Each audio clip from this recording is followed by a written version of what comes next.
This is my 2006 Honda Fit 1.5S that I imported from Japan. Now, let's go over absolutely everything that went wrong with importing this car and everything that happened after it arrived in Canada that I had to deal with. Now, before we get into all the little issues and problems and what you can expect if you want to do something like this, I'm going to say a huge thank you to my importer for helping me out with everything, as well as I'm absolutely in love with this car. However, when you do import something from Japan, you're basically buying it sight unseen unless you have someone at the auction in Japan that's able to go and look at the car for you, which I did not for this particular car. That's why there's a lot of issues that I'm gonna be going over with this car and why it's been such a long gap between the first video I posted about picking this up from Vancouver and right now owning the car. The import process with this car went relatively smoothly. Actually, it went quite smoothly. My importer, Eden, ES Logistics, if you guys want to import a car, was incredibly helpful. We actually imported 2 cars if you watched the video about importing this one. But like I mentioned earlier, I got this car at auction, which means I paid a much lower price for this car than what you would normally pay for a Honda Fit, especially in North America. I paid $1,005 Canadian at the auction site. Now I ended up paying around $5 grand in total. The rest was broker fees, shipping, import, customs, tariffs, taxes, all that sort of stuff. There's a lot of other costs that add on to a car when you import from Japan, and I paid, yeah, right around $5,000 Canadian or around $3,000 USD. And that was everything I needed to pay for in order to get the car in my possession, driving it home. That doesn't include registration, insurance, anything like that. Now, insurance for this car was also quite straightforward. All I had to do was just give them the VIN, tell them what the car was, and they said, yep, here you go, here's insurance. Or most insurance companies, at least where I live, will not insure you for full comprehensive on a car that is imported from Japan. However, when I paid $5,000 all in for the car to import it, I'm not super worried about paying the extra amount of money because it's a cheap car. It's not worth it in the long run to pay that much more for insurance when I only paid very little for the car in the first place. All right, so let's get into the meat and potatoes of absolutely everything that went wrong, starting from the moment we picked up the cars. Now, I want to make this clear. Eden, my importer, none of this was his fault. He did an incredible job, and he actually offered to compensate us for some of the issues we had when we picked up the cars, which is incredibly phenomenal. I didn't take him up on it because he'd already done so much to help us out, and realistically, the issues were just a risk importing cars. 2 things were taken from the cars. The first one was the flare, which I've been informed that they are supposed to do that. However, it's very uncommon that they actually do.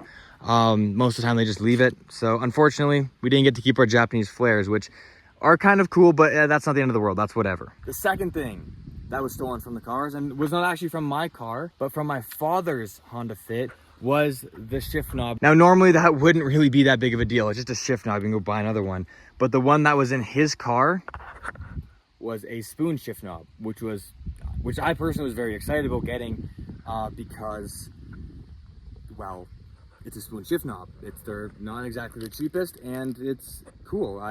Every Fit deserves to have one. It's just a little cool piece. Doesn't really mean anything. It's not going to add any performance, anything like that. It's just a cool piece that is fun to have in the car. Not a big deal, but still unfortunate that's what happens. Now, we got the cars. We obviously did not have them registered right away, but we had insurance and we got in-transit permits, which basically allowed us legally to drive the cars from Vancouver back home to Calgary, Alberta, which is about a 10-hour drive, give or take. However, the way that they do these in-transit permits is you actually have to put them right here in your front windshield, which means you would have no plate on the back. Now, this car is fully registered and insured now because I've been able to get it to pass the inspection, all of that, yada, yada. But from the cop's point of view, there is no plate in the back. It's just nothing, and it looks like you're not running a license plate, which technically you are, you're just doing it legally. So of course, after, I don't even know, 15, 20 minutes of driving around in Vancouver, I got pulled over by a cop. And they said a bunch of things, but at the end, we were able to prove that the car was legal, we were allowed to be driving it, we had insurance, everything was good. But you know what, that happens, and if you get a not so great cop or a cop that's in a grumpy mood, could have gone a lot worse. Now, the real problem started when we started to drive the cars back home. I felt a small vibration in this car at higher speeds. I'm talking like anything over 120 kilometers an hour, give or take. But my dad's also had some clunking and some weird vibrating and some funny noises, which we actually have yet to figure out. However, we're suspecting it has something to do with the aftermarket suspension that's on the car. Regardless, we got both of the cars back home without too many problems. And that's when I took my car in for the out of province inspection, which in Alberta is what you have to do after you import a car from Japan. You basically just have to get an inspection saying that, yeah, the car is safe, it's roadworthy, it's good to go. And then that's when you can take it and register it. Now, this car failed the inspection with flying colors. It had 3 bad wheel bearings, and an assortment of different issues, including no DRLs and a couple of burnt out bulbs. Oh, and I think a couple of brake pads need to be replaced as well. Now, most of that isn't a big deal. The DRL thing is something where you just basically wire in DRLs. You just make the car have DRLs with a relay. You just custom wire it in, so then it's all legit and up to North American standards. However, the bearings were a different story. For whatever reason, because this Fit is from Japan, it's imported, it has different suspension and like wheel components than its North American counterpart. Meaning that all the wheel bearings are completely different. Not even to mention the brakes, calipers, pads, spindle, all of that sort of stuff. And on top of this, I'm assuming it's because this particular Fit is a very rare trim, rare for a Fit. But what makes this one a little bit different is the fact that it's a late generation GD3. So it's one of the last years they made these cars. As well, as you can see, it has rear disc brakes, which are pretty much, I believe, the same from an Integra. Now that wasn't an option in North America. Now the rear wheel bearings actually weren't too difficult to find. Well, and by not too difficult, I mean, I have an amazing friend who is able to source any sort of JDM part, no matter how rare it is. And he was able to find me the rear wheel bearings. And funny enough, they were actually came from the UK. I don't know why, probably because it's the same as the Honda Jazz, which is what they were called in the UK. But he got them nonetheless, and he got them for an incredible price. So if you're ever looking for really rare parts that you can't find anywhere else, hit up Atrius Power. He is the absolute GOAT, and he has never let me down. The fronts were a different story. Now, the front driver, or the right side, was fine. That wasn't a problem. It was the left side, the passenger side, that gave us all the issues. We tried 6 different wheel bearings. None of them fit. Now, here's the funny part. According to the internet, and by the internet I mean every single forum, I couldn't find anything on these cars that was in English, because you can't get these cars in the States yet, only in Canada. And they haven't been legal for like incredibly long either, and they haven't been popular to import for very long as well. Meaning that like the JDM specific stuff, there's not a lot of information on. However, what I was able to find out was that supposedly the wheel bearings everywhere outside of North America for these cars were a 73 millimeter outer diameter, which makes sense because we tried to use a North American one and it was a 74 outer diameter and it was too big. We tried 5 different wheel bearings that we could find locally that were supposedly supposed to be the same thing, and nothing worked. And then I bought one off of eBay from Australia, which supposed to be the right one. It was 73 millimeter, everything lined up, everything, all the specs worked out, and then it didn't fit. So then I was almost convinced, I still don't know what the actual problem was,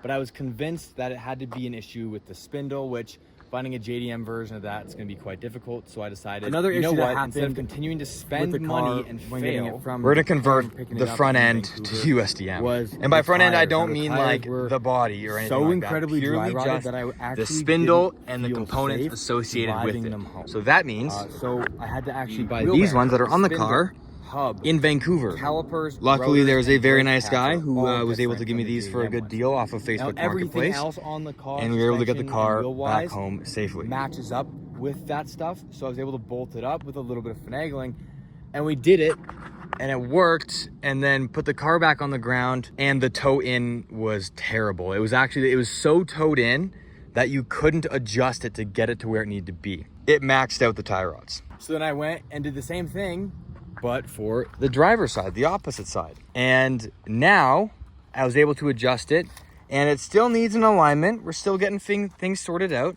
but the wheels are both relatively straight. And if anything, it's a teensy bit towed out, which is good. Before it was towed in, now it's a little bit towed out with plenty of adjustment to tow it in more. So as soon as I get it to an alignment shop, this car will be solid and good to go. Now, I know I make it sound incredibly easy, but a lot of these parts were not easy to get. Well, they weren't difficult, but most of them I wasn't able to find new. The brakes and all that, you can get brakes new, that's no problem. But the spindles, with the wheel bearings pressed into them with the hubs. You can get that stuff new, but it is incredibly expensive. We're talking thousands. At that point, I'm gonna be into the car just to make it drive for almost as much as what I paid for the car. If you only count the auction price, I would have been into it for more than what I paid for the car. We got it all sorted, everything situated, and we even were able to toss lowering springs on the car, which is why, if you notice, the car sits a little bit lower than maybe like it looks like it should. It looks quite good actually at this ride height. That's a huge thank you to my friend Gabe, who helped us out with the suspension.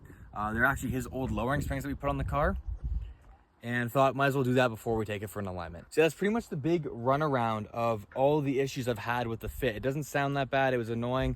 We finally got everything sorted out, and this is an incredible car. But yeah, so if you watch this video and all this sounds like a pain and a hassle and not necessarily worth a couple $1,000s you might save from importing from Japan, this is your sign. Do not import a car from Japan. It's that simple. You can buy a car that was imported from Japan. It's not going to save that much money though. But yeah, so phenomenal car, everything's great, but there are definitely some difficulties when importing. And that's what this video is all about. Now again, I do not regret this. I am in love with this car. It is so much fun to drive. I cannot wait to make more content with this car. Hopefully you guys enjoyed it as well. But yeah, anyways, long story short, that's the whole experience. There's some hassles, there's some annoying parts I had to fix, but we got it all done. And that's what can happen when you import a car from Japan. Anyways, if this video was helpful to you, let me know in the comments. If there's more information, you have questions about this car, importing cars, anything like that, please let me know in the comments down below. It helps out the channel. I can help you out. It's a win-win situation. Make sure you like the video as well. Thank you guys so much for watching. Subscribe for more content like this. I'll see you in the next one. Peace.